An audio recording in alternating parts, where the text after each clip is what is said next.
कोई कह रहा था कि आप जब मेकअप करा रहे होते हैं तो शीशे में अपना चेहरा नहीं देखते? नहीं, बिल्कुल नहीं देखता मैं कुछ देखने के लिए है ही नहीं, क्या देखूंगा।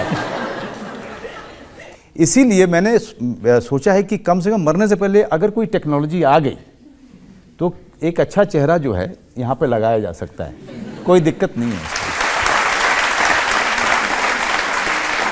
जो सत्या का रोल था, मैंने सुना कि उसके लिए आप अपने राइटर ले गए थे।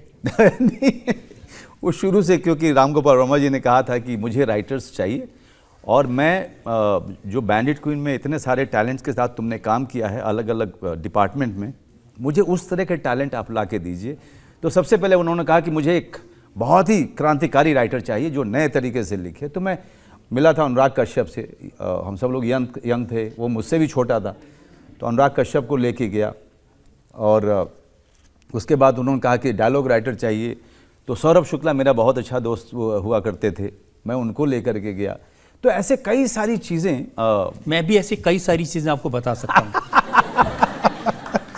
दी फैमिली मैन जी, उन्होंने आपको स्क्रिप्ट सुनाई, तिवारी का कैरेक्टर बताया, आपने पूरे ध्यान से सुन लिया, उसके बाद डायरेक्टर से कहा कि मैं बताता हूँ ये क्या होना चाहिए तिवारी। आप लोगों को बुरा लगता है श्रीकांत तिवारी?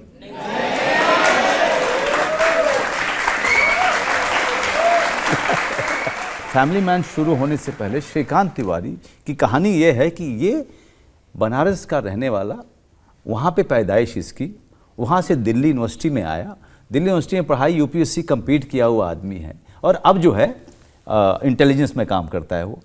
पता है गाली क्यों उसमें शुरू मैंने दिया है? लोग समझेंगे कि ऐसे ही गाली दे रहा हूँ। आप बनारस गए हैं रजत जी? जी हाँ, बिल्कुल। है ना? वहाँ पे अच्छी बात भी बिना गाली के तो होती नहीं।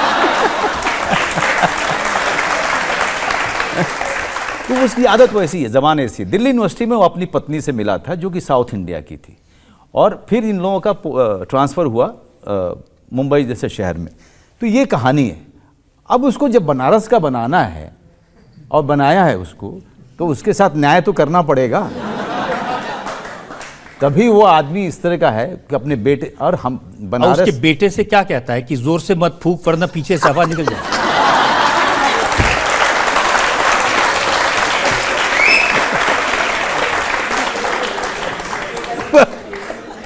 तो उसको देखिए, उसमें हमारे नॉर्थ में क्या है कि बाप जो होता है वो अपनी पत्नी से और बेटियों से बहुत घबराता है, और बेटों को अपना कंपटीटर मानता है।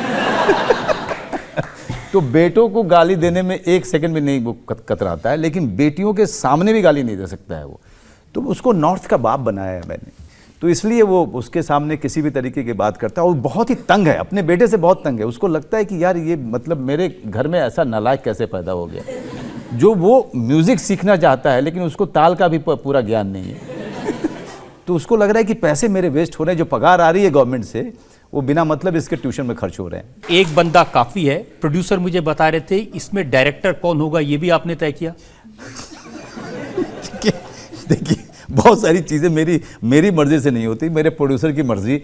मैंने उनको पूछा, सुपर्ण से और विनोद भानुशाली जी से, कि भाई कहानी तो मुझे बहुत अच्छी लगी है लेकिन इसका डायरेक्टर कौन है? तो उन्होंने कहा वो आप डिसाइड कर लो। मैंने कहा ठीक है। मैंने कहा राइटर, वो भी आप ही डिसाइड कर लो। अब जब उन्होंने मुझे दिया तो कम से कम ये हुआ कि बंदा फिल्म का जो डायरेक्टर है अपूर्व सिंह कार्की, यंग आदमी है, और उस आदमी ने एक एस्पिरेंट करके शो बनाया था यूट्यूब पे, अच्छा था ना? हैं? वो उस डायरेक्टर को मैंने कहा वो डायरेक्टर रहेगा इस फिल्म का डायरेक्टर। सर आप एक बार काम देखो। सुपर्ण वर्मा ने कहा मैं जानता हूँ, मैं लेके आऊँगा। और जो फिल्म बनाई है, आज मैं कह सकता हूँ कि बंदा फिल्म मेरे अपने करियर की one of the best film है।